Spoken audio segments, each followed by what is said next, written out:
Let's suppose that you were able every night to dream any dream you wanted to dream. And that you could have the power within one night to dream 75 years of time.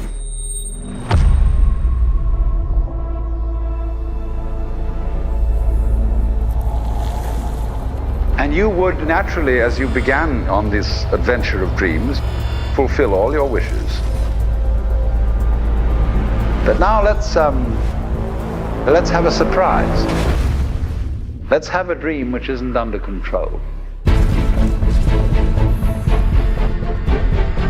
And then you would get more and more adventurous. And you would make further and further out gambles as to what you would dream. And finally, you would dream where you are now.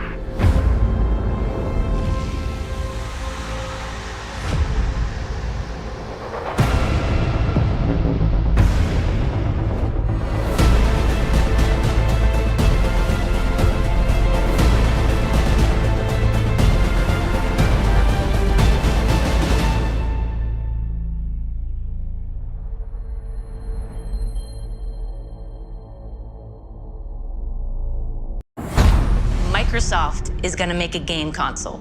We weren't sure how we were going to do it. Risk was enormous.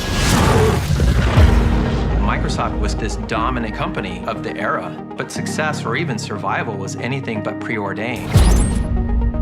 We started to ship quality games. And at the same time, we weren't doing anything in the console space. One day, these guys from the DirectX team walked in. We just thought of ourselves kind of the rebels. A weird combination of craziness and genius. We were a renegade team. A lot of our thinking was focused on making the very best games. That really meant something for us. We wanted to make a console designed to be easy and fun to make games on. We were trying to crash meetings and get traction on this thing. We're an annoyance. You're proposing taking money away from Office in order to fund some game system? Ballmer understood where the money came from. Steve looked at the Xbox idea and saw insanity. Wait just 1 minute before you answer. What's the hard drive going to cost? What's the Ethernet port going to cost? There's no way. Everything about making a console is hard. We made this little device that was held together by chewing gum and paste. And it doesn't turn on. It became clear that there was just some really big challenges for us. The Duke wasn't a small controller. You had to have gorilla hands to work with this thing. It doesn't matter what your technology is. If you don't have the games, we were done. They had this new thing called Halo. Forza was built as an epic racing game. Gears of War was appealing to a hardcore gamer. We were focused on having all of our games prepped for E3, and you were always just one catastrophic bug away from not making it. What's going on? The Red Ring of Death. Microsoft brand is on the line, the Microsoft name's on the line. It's insane to launch a game console. When you're Microsoft, you made frickin' Windows and a spreadsheet. It was chaotic. Chaos, total chaos. Our goal is to continue to innovate across all platforms. Bridge the gap between traditional and cloud-based games. And then sometimes there's surprises that come out of nowhere. We are no longer in the Microsoft playbook.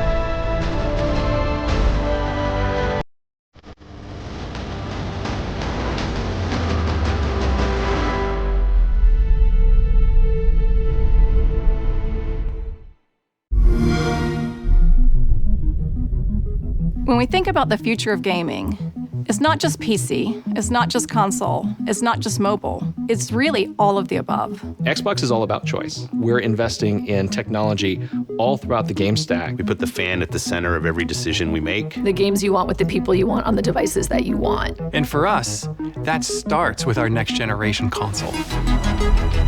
We don't want to build just another console. We truly want it to be transformative. More immersion, more exploration, more detail. How do we make it easier for people to get into the game, to stay in the game? One of the things that gamers and developers are incredibly excited about is reducing load times. I'm an RPG gamer, and so like loading screens are a thing. You're sitting there in the fake elevator because you know that the game's loading in the background. This is just an elevator ride forever. That's our goal with gaming, is that you don't have those pauses. This generation is special because we've really unlocked this new capability to connect with the characters and worlds in a way that no previous generation has allowed. This generation is going to be a bigger leap than any generation we've done before.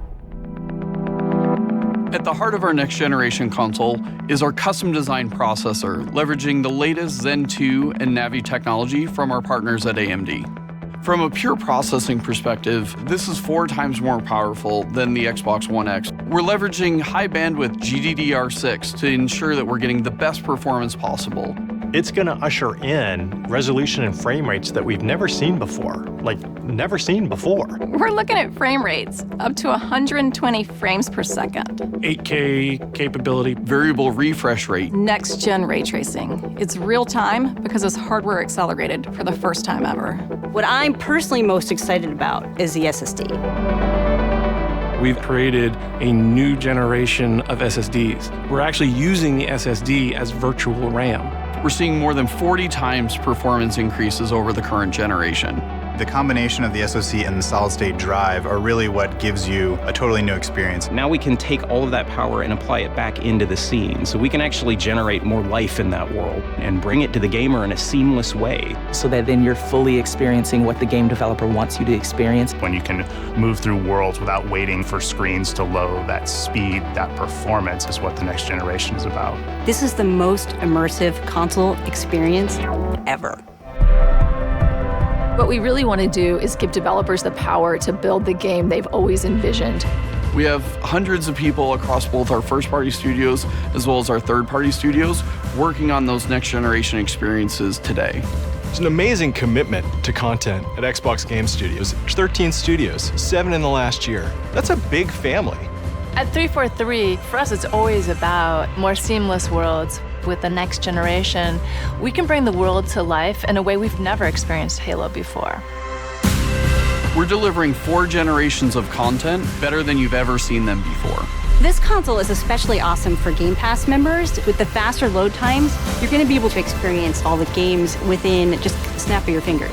We're giving gamers the option to connect across devices and across platforms in a way that we never were able to before. I don't lose my last generation as I move into the next generation, the people I play with and the games that I want to play. That experience should be continuous and always growing. This isn't just a console launch. This is about the future of gaming. Your games, your achievements, your progression, your accessories, your console gaming experience with Xbox, it all comes forward with Scarlett.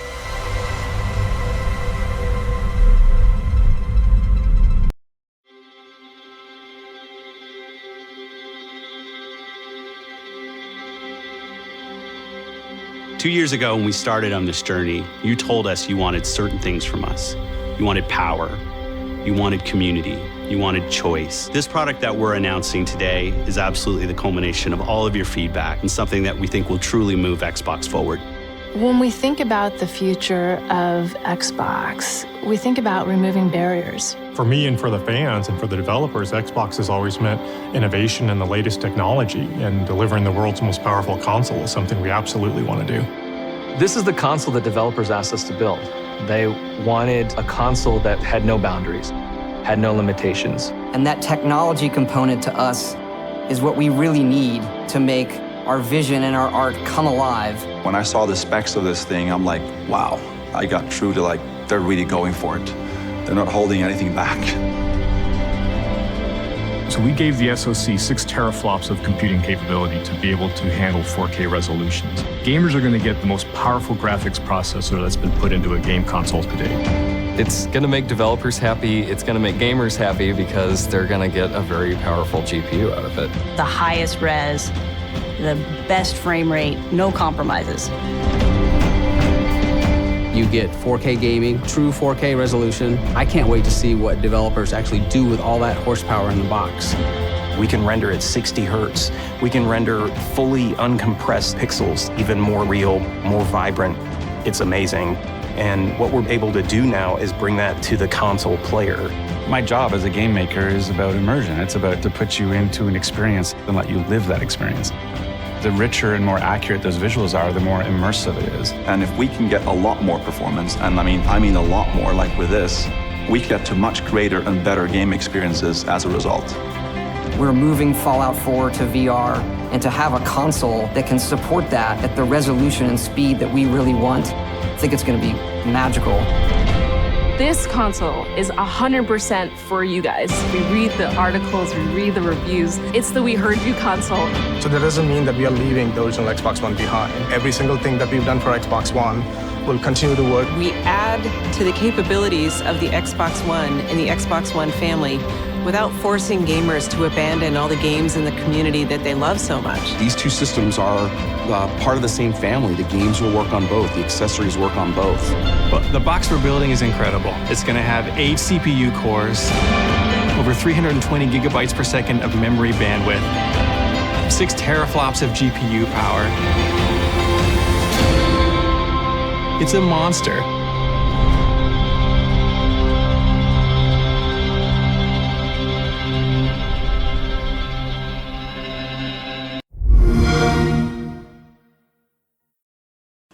We are committed to building an industry-leading first-party studios organization. You will always experience the best in gaming on Xbox.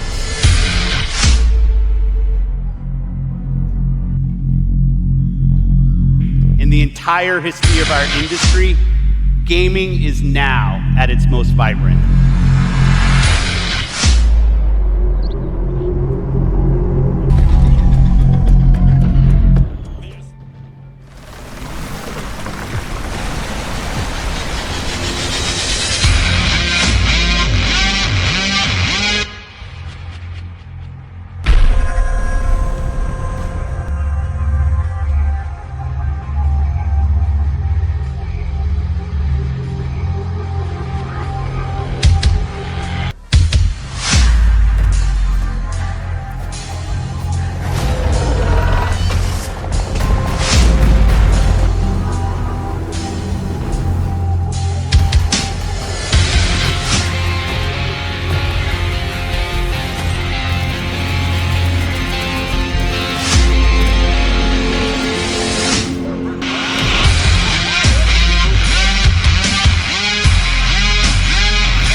Scale and story and scope and creative vision.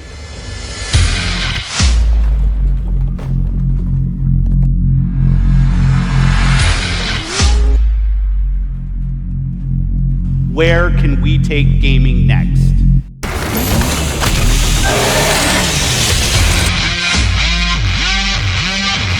So the worlds and characters we enjoy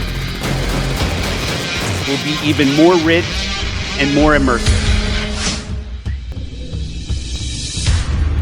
An unmatched expansion of creativity on Xbox.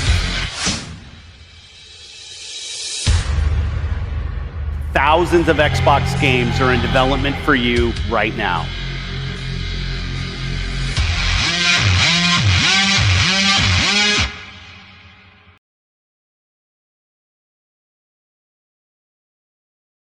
Indiana Jones and the Great Circle is already out in Xbox, but it's confirmed to be coming to PS5 sometime in the spring. It was also officially announced that Forza Horizon 5 is officially coming to PlayStation as well. PlayStation is also going to be getting Microsoft's Flight Simulator along with Fable, Killer Instinct, and Starfield. PlayStation will also be getting Hellblade 2, and they're also getting Xbox's biggest titles, Halo the Master Chief Collection and the Gears of War Ultimate Edition. And they're also getting Halo Infinite. And don't forget, Gears of War E-Day is also coming to PlayStation. We're also getting a remastered Gears of War trilogy also on PlayStation. And while it's not officially confirmed yet, I think it's safe to say Marvel's Blade game is also coming to PlayStation. It's cool that Xbox is giving their exclusives away so everyone can try it, but you're not going to see Switch or PlayStation do anything like that. So now there's really no point to get an Xbox anymore. We're really seeing Xbox become the new Sega. That's actually kind of sad. So it looks like Xbox brought out the white flag for the console wars.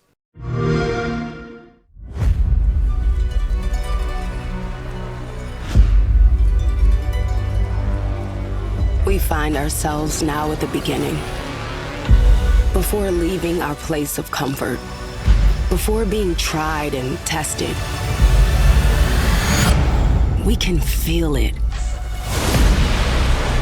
A rush of pure anticipation. For the limits waiting to be shattered. And everything unknown.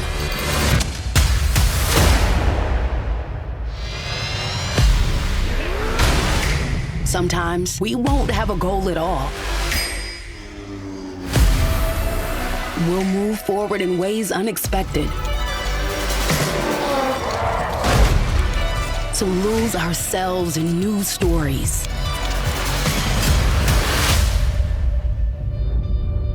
And find ourselves at home in the strangest of places.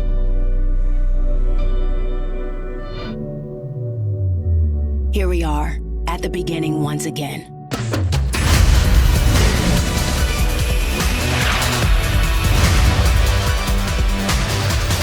With everything in front of us. Infinite new worlds to explore. And every feeling yet to be felt. Good luck. Have fun.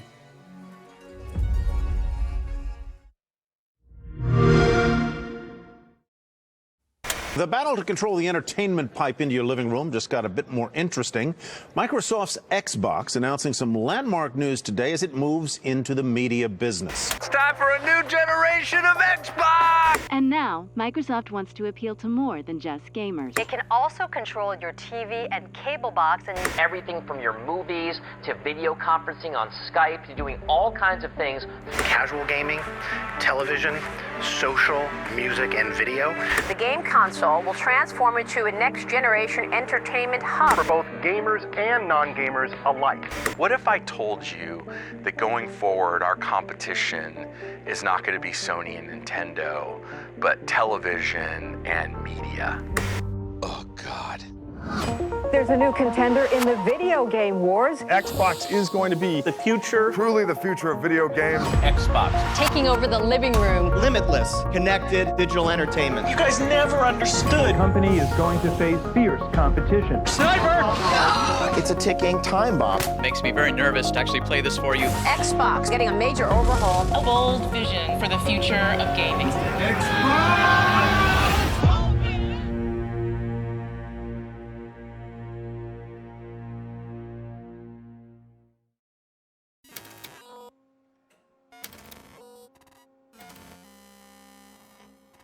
On May 21st, Microsoft will unveil its latest Xbox system. Xbox has been the best-selling gaming console for 27 consecutive months. We're expecting a slew of entertainment options, including possibly taking over your cable box and also delivering web content in easy and attractive ways. It was exciting to think about what a single-purpose, dedicated entertainment console could be. So we picked that as a path with Xbox One. We wanted a broad device that touched all parts of gaming and entertainment. Go on, put your hands in. We wanted to bring new audiences into Xbox. People that were outside of what traditionally was thought of as our core gaming audience. That was really the intent at the time. Within the company, there's always a sense of do more and grow, but I think Dawn was looking for like, what's that next big leap after Connect?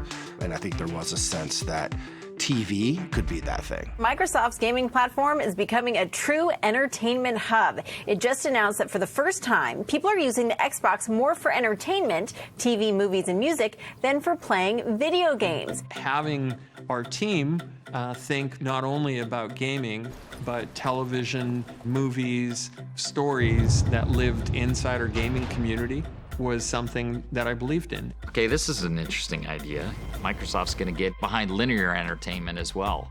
Xbox Entertainment Studios.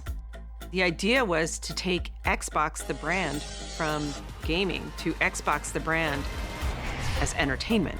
Movies, music, television. There's going to be a number of documentaries. We all had big eyes for that. It's like, whoa, we're going to go Hollywood now. And action.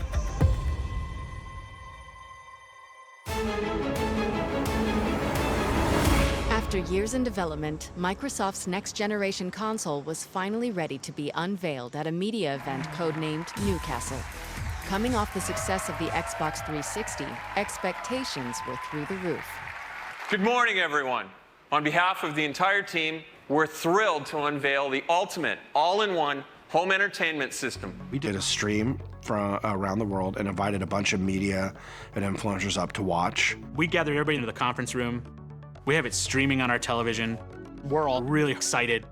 Team Xbox is on a new mission to become the all-in-one system for every living room, the place where your games, TV, and entertainment come alive. We're driven to build a future-proof system that brings together the cloud, smart devices, new content. We are really excited to bring the world of Halo to Xbox as a premium television series. We're sitting there listening to it the whole time. And I remember one of our engineers said, like, they're not even talking about any of the games yet. Are they gonna talk about games? With Kinect, we made you the controller. This is human control for a human experience. It was all about entertainment, even a partnership with Steven Spielberg, and they showed a TV guide at the reveal event. I mean, that was really like the vision. This is the beginning of truly intelligent TV. Xbox, watch TV. You said television. We wanted to hear video games. You know, we showed a few games, but core gamers were left unsatisfied. We're all in the green room, and as each person would get off stage, you know, the execs in the room would ask what the pulse is on social, and it was not good. This is not going well. This is not going well at all. I am really, really disappointed. I think I'm gonna go into mourning now. That's how I feel about you, Xbox One. There were hypercuts released minutes after the initial unveiling of the Xbox. Watch TV. TV. TV remote. TV. TV. TV. TV. Television. Television. Television. TV. TV. Television, television, television. That was not the right way to unveil the next generation of gaming.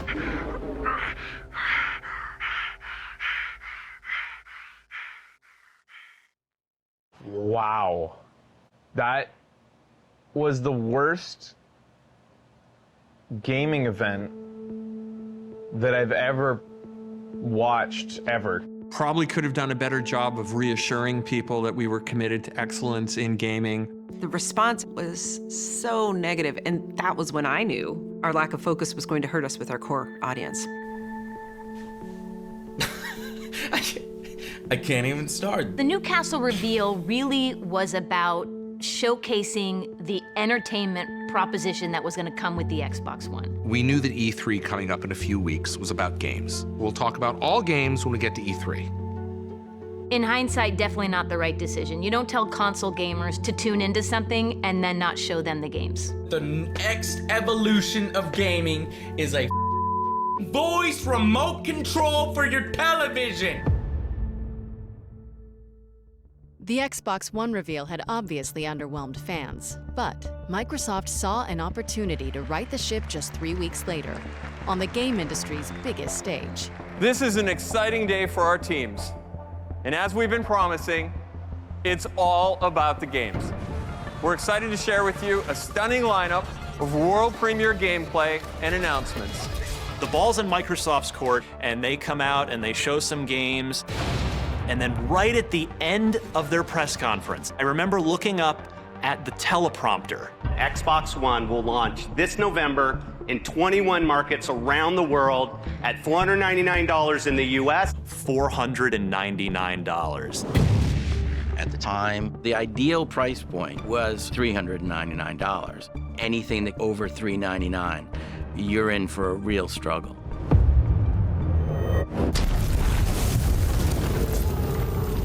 The issue was that with Xbox One, Don's view was the new Kinect was going to be required as part of the box. So it was no longer just a peripheral, like the original Kinect.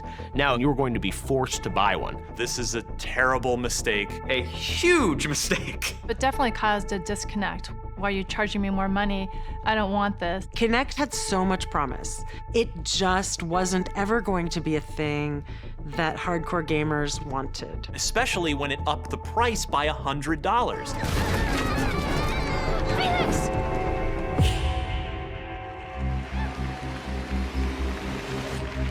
And then, later that day, Sony announces the price of the PlayStation 4. I'm very proud to announce that PlayStation 4 will be available at $399. We were surprised by the $100 difference. You know, then it's like, that's a pretty big headwind to come back from. You have essentially the same hardware, but one device is $100 cheaper. Cool, I'm gonna go with that one. And that's where they lost. 360 set us up for being the best box for developers, the best box for core gamers. And we then flipped it around and said, this isn't a dev box, this isn't a core gaming box, this is an entertainment device. People didn't know what to think, they were just confused. You know, they wanted to push into this digital future. The idea was all connected all the time. The console would have to be able to check in with Microsoft servers or else the games wouldn't work. Your content is available and it's stored in the cloud. There were going to be benefits to this, but Microsoft did a bad job of messaging those benefits. You don't always have to be connected, but for a lot of things like multiplayer gaming, for streaming content from the internet, you're going to need an internet connection. That's the world we live in. One of the biggest points of confusion was how the new, always online device complicated the selling, trading, and gamers' biggest concern, sharing of games. We knew the digital age and era was coming. We knew it. The original concept was you were gonna have to be connected to play your games. You're gonna play your games on your Xbox One, here's a disc, load it in, and you were gonna have to get a license for that disc. But you had to be online to buy the license. So it was a great way to not have people do big downloads, but here's the disc and just pass it around. That's it, simple as that. Well, that wasn't clear.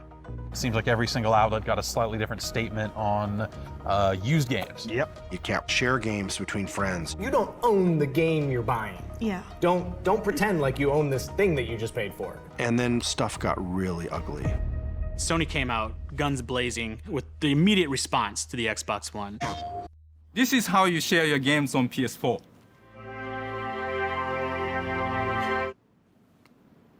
Thanks. One person just hands another person a disc, because you weren't going to be able to do that with this always online Xbox One. Your game is your game, you own it, you can sell it, you can trade it in. That was, that was brutal.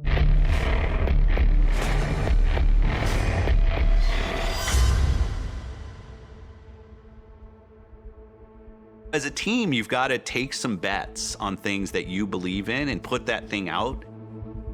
Clearly, in hindsight, it was wrong.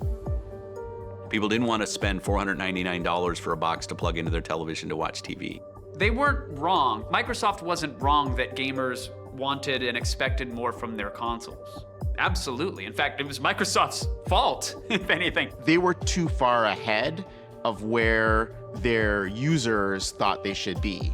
And there was this whole backlash that they didn't expect.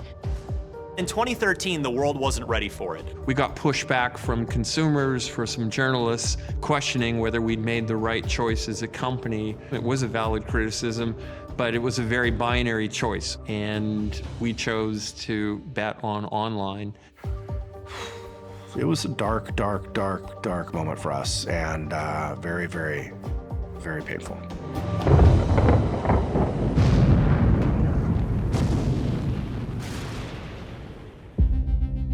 News raced around the tech blogs Monday that the man behind Microsoft's future console, the Xbox One, is leaving the company.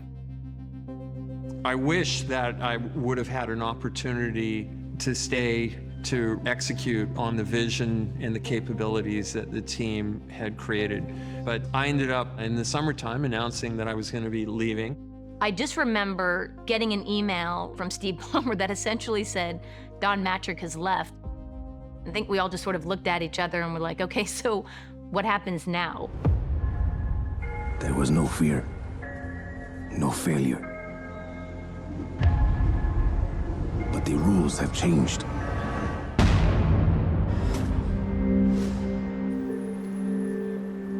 It was a long road and a long path from there, but the team didn't give up, didn't want to quit, didn't feel like we couldn't overcome this.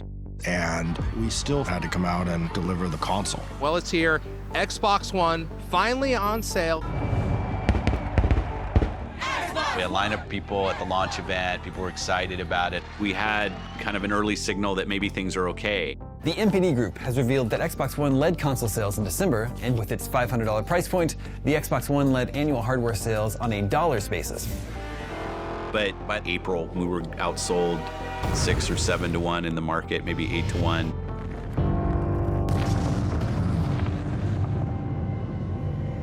This was really bad, like catastrophic bad. The reality is, when you have moments like this, the future of the brand is at stake. You question whether or not you're gonna be here in 5 years. It's never a given that you're gonna get to make another generation of a console. Brands die every day. No one's playing on an Atari anymore. Like, nobody is playing on a Sega Genesis. We felt like our future was at stake. I think Microsoft learned the hard way. If you take your eye off the ball, and if you don't put gamers and games at the center of your ambitions, it's going to come back and bite you. Our fans had lost faith. It's collapsing. How do we re-earn the trust of customers? One thing that was very clear, more of the same was not going to work. Today, Microsoft has announced that Microsoft Studios Corporate Vice President Phil Spencer is the new head of Xbox. Let's talk about your new role. What are you going to be doing? The emergency glass was shattered, and Phil was pulled out and put in to right the Xbox ship that was sinking. He was there early days, studied under Ed Fries, so he knew exactly what made the original Xbox work. He was a gamer, but he was also a longtime Microsoft guy, so he's sort of the perfect hybrid. He is a proxy for gamers. They believe in Phil. I play lots of games with Phil on weekends and evenings, and he's always thinking about the player first.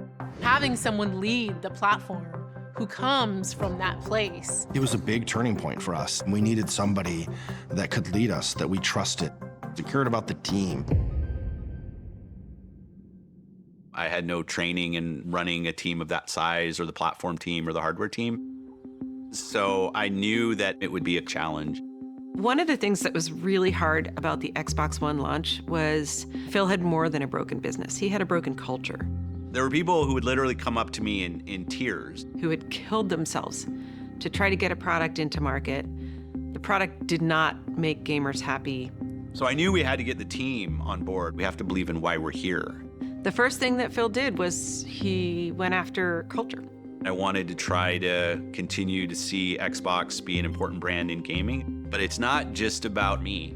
As a leader, you realize that if we can't empower our great people to do great things, that we should give up. I knew that this effort would take the entire team, and it was going to be incredibly hard. Under Phil's leadership, and with a green light from Microsoft, the Xbox team launched a plan to pull back from the edge of console obscurity. Xbox had a lot of plates to spin. They had to gain the trust of developers, they had to make a statement with the gamers, reverse all the messaging that they made, and that's not a switch that you flip overnight. That can take years. years. I don't think there was a question around where I wanted to focus. We know that day one customer every year has to be the gamer. You expand from that gaming audience out. With Phil being in charge, it sort of cemented putting a game face back on Xbox. Marty, big news today. Yeah, bombshell. Microsoft announced that a connectless Xbox One is coming June 9th for $399. Yeah. One of the decisions that we had made is that we were going to offer Xbox One without Kinect and lower the price by $100. This is what everyone wanted. Xbox Entertainment Studios, which is better known as the TV division, has been shut down. Shutting down Xbox Entertainment Studios was really just trade-offs we had to make. All of the investments that you're making in that entertainment, the movies, the TV shows and things, are gonna come at the expense of making the same investments in games. And we still had more games we needed to make. Microsoft has announced a new platform for independent developers looking to bring their games to Xbox One. Game content is the thing that's going to drive our success as much as anything else that we do. We needed external independent developers to be successful on our platform. Independent developers have fundamentally changed the way we play games this generation. The smartest move that Microsoft made was they took Chris Charla, who was a developer, and said, we're going to allow self-publishing, and this is the guy who's going to really help that. Players don't care if it's from a big company or a single person. They just want to play fun games. And our job as a platform holder is to make that happen. This is a guy who was a developer, a smart guy. He understands the community. He's been there himself. He was great in that role. Major League Baseball publishes a baseball game through the ID at Xbox program. Fortnite from Epic came through the ID at Xbox program. We have the ability to get, our small, cool little ideas up on the big screen. It's just an amazing experience that none of us really saw coming. Back when Microsoft said Phil's going to be in charge, our faith went way up that things were going to change, and then right away they did. And then when Microsoft showed that they were making these moves, you were like, this has all the opportunities to really go the right way. But the gamers were still upset. And you're like, well, look, it's a big ship, but the changes they just made, give them a chance. While lowering the price of Xbox One and reprioritizing developers were major steps towards getting back into the good graces of gamers, a desire to enlist an entirely new generation of players inspired Xbox to go somewhere it had never been before. Let's go to a place where everything is made of blocks, where the only limit is your imagination.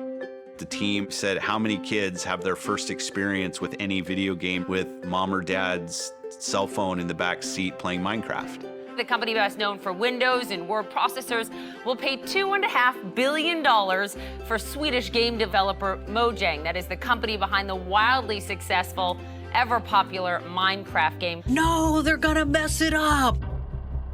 Right after the acquisition, all of the public perception when you read about it in the press was that evil Microsoft was going to come ruin Minecraft. Can Microsoft keep its hands off Minecraft and just keep that pure experience? There was an assumption, again, that old console war thinking that Microsoft would pull it off of any platforms that weren't Windows or Xbox. And there certainly could have been a decision that, look, we just paid a bunch of money for this game. We needed to go help Xbox. So from now on, the only place you're going to be able to play Minecraft is on Xbox. There's got to be something bigger going on here.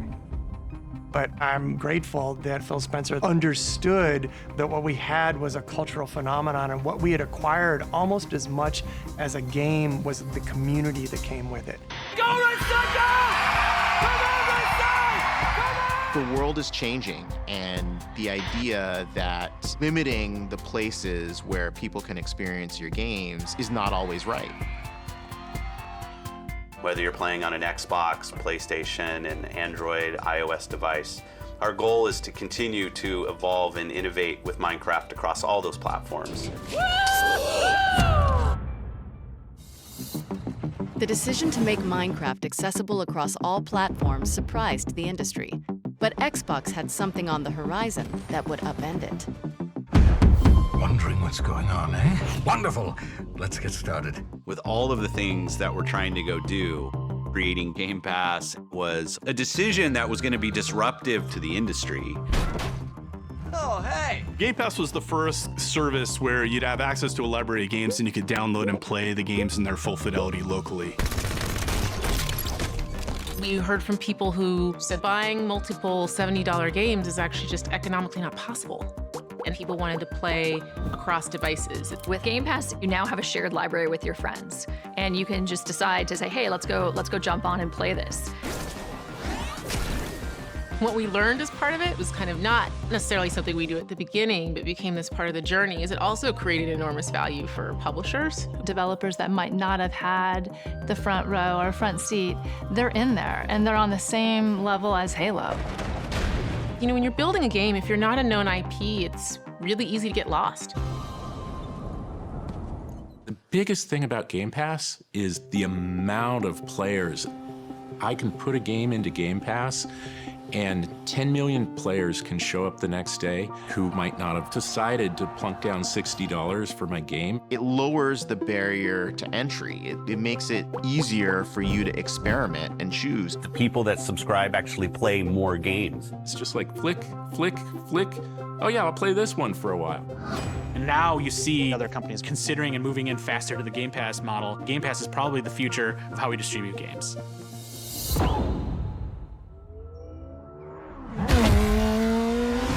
Game Pass revolutionized the landscape of video gaming.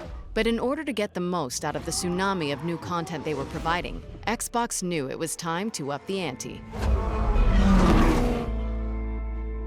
When we launched the original Xbox, we had this tagline. There's no power greater than X. And we were the most powerful.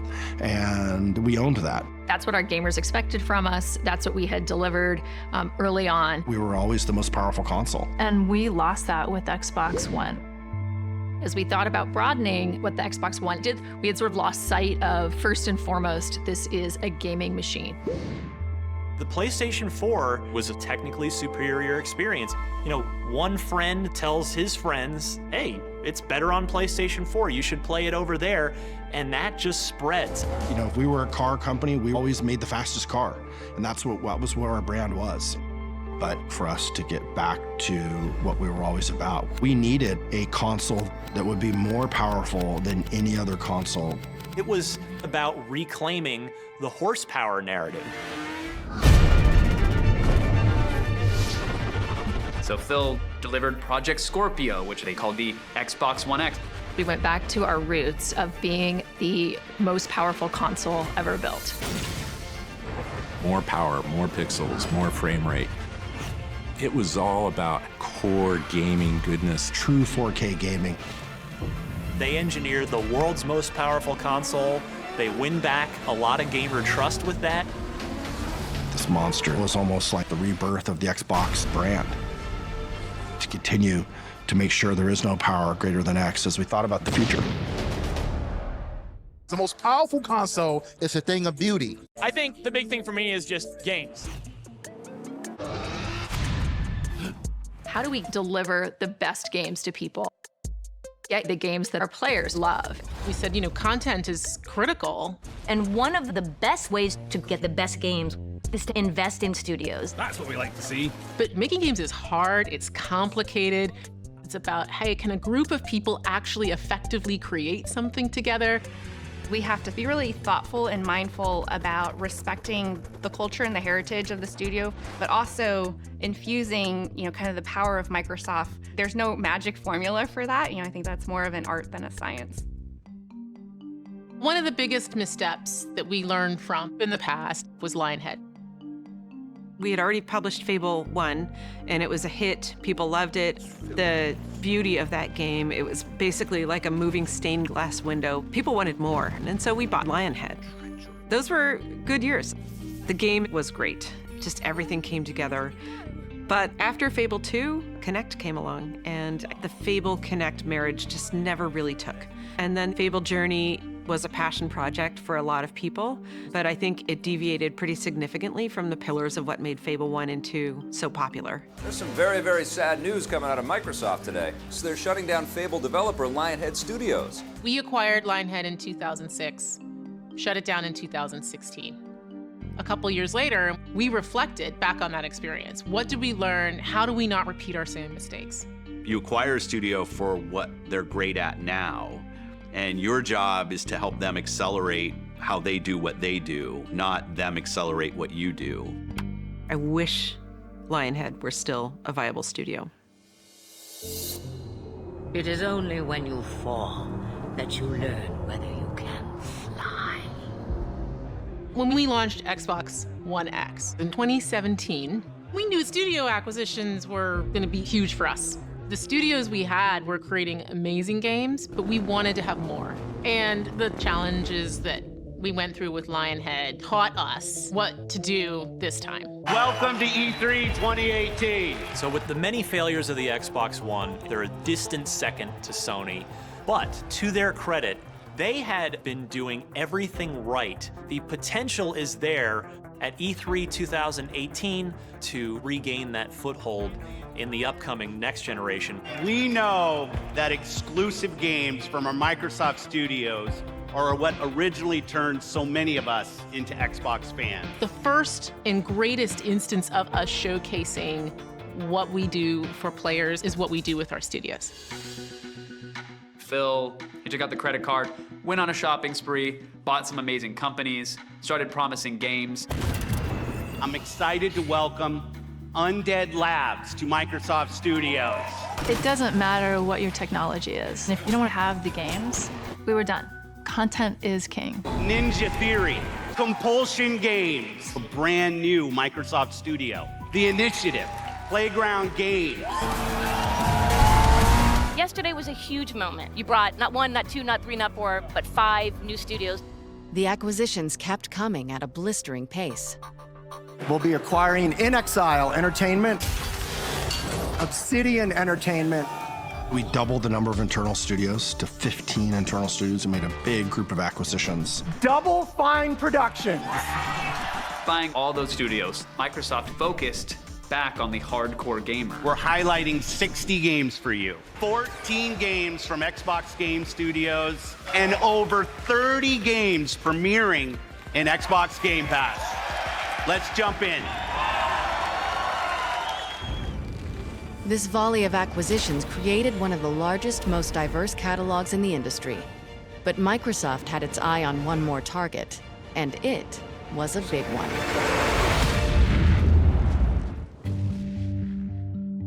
We're really delighted to reach this agreement with ZeniMax and bring Bethesda into the Microsoft family. The move adds 8 more studios to Xbox's first-party portfolio, including Bethesda Game Studios, id Software, Arcane, Machine Games, Tango Gameworks, and more.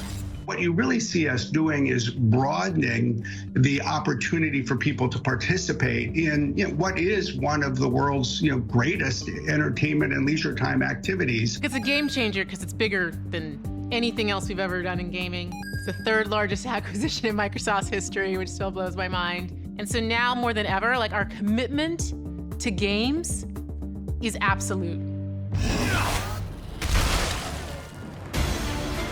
Microsoft's commitment to keeping fans on their toes was also absolute. Good evening, everyone. Welcome to the Game Awards 2019. I'm Jeff Keighley. World premieres are a big part of this show, and you guys have a lot of expectations on the internet for things. There are lots of rumors, lots of leaks. It's pretty rare, I think, nowadays that any new tech doesn't leak and nobody knows that it's coming. And then sometimes there's surprises that come out of nowhere. Enjoy this. Let's suppose that you were able every night to dream any dream you wanted to dream. A lot of dreams. And that you could have the power. I don't think anybody saw it coming.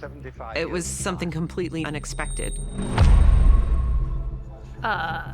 Whoa, is this Elden Ring? Even the video was deliberately designed, talking about power your dreams and the visuals of that. Let's have a surprise. BioShock? And then, wait a minute, what was that? Wait, what? I just saw a car race through, and then there's a soccer scene, and then by the time I saw Master Chief, That's Halo! Halo. That's what I want. And finally, you would dream where you are now. seeing the streamers that were streaming and their reactions. That element of surprise is so magical and so powerful. That's it. Oh, it's Scarlet! Oh, yeah! Xbox! This is not the new Xbox console. Wait, this is not the new Xbox console. What? They're showing their new box? What the heck? For 18 years and 3 generations, we've designed Xbox consoles to power your dreams. Oh, my boy! You dog. Meet the Xbox Series X. It was nutso because I had no clue it was coming, and I was there. Our fastest, most powerful Xbox will set a new bar for performance. Games are going to look better. You know games are going to play better. It is, in fact, the most powerful console you can have in your living room right now. Yes! Yes! When we talk about freedom to play, Project Scarlet is the formation of our future in cloud. Microsoft, meanwhile, launching a video game streaming service. All your games can be streamed right into your phone or your computer. The same way the original Xbox bridged the gap from early adopters with broadband, this powerful beast of a machine that can play games locally, it's also going to connect to the cloud. So it will bridge the gap between traditional in the living room local gaming and cloud-based gaming. We envision a world where you can play any game with anyone on any device. It is the next instance of what it means to game anywhere. We're streaming from data centers around the world to people's cell phones. We have thousands of people doing it in 3 continents. Like, that's just crazy. And I'll be damned if it doesn't actually, I mean, it works. It actually works. Where are we? I'm a big believer in the technology access story of Project xCloud. Think about the way you could unlock community. One of the things we were really focused on with this generation was making Xbox available and appealing to the widest audience. I think we have some unique responsibilities to bring people from different backgrounds into the experience. And in order for us to succeed in that, we need to have the right services and content and creators building things for all kinds of players. It's about creating an opportunity for those that would not have had it otherwise. 2.5 billion people on the planet play video games today, half the connected world. And that is the scale of opportunity a company like Microsoft should go after. Being bold and making bets is part of the culture of what it means to be here. I think that's true now, and it was true from the beginning.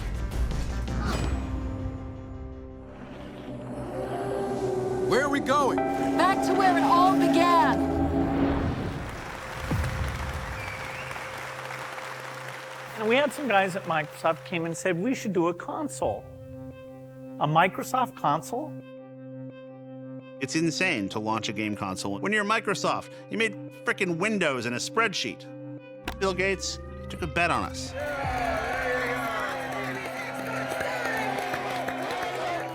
Being able to do something very different and revolutionary was where you were getting our energy from. Are you ready? If you think about where we were 20 years ago, when I first moved into the games group, my dad was horrified because gaming wasn't a career and gaming was something that nobody did. One of the most incredible things is this turning point in how gaming is viewed. That evolution of people suddenly seeing the value of the community that comes with gaming.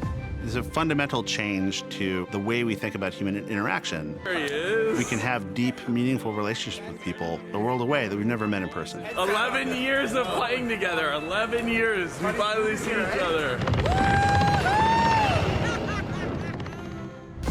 Even in recent history, throughout 2020, we saw that people recognized this as a way to have a social experience in a time when we had to be distanced.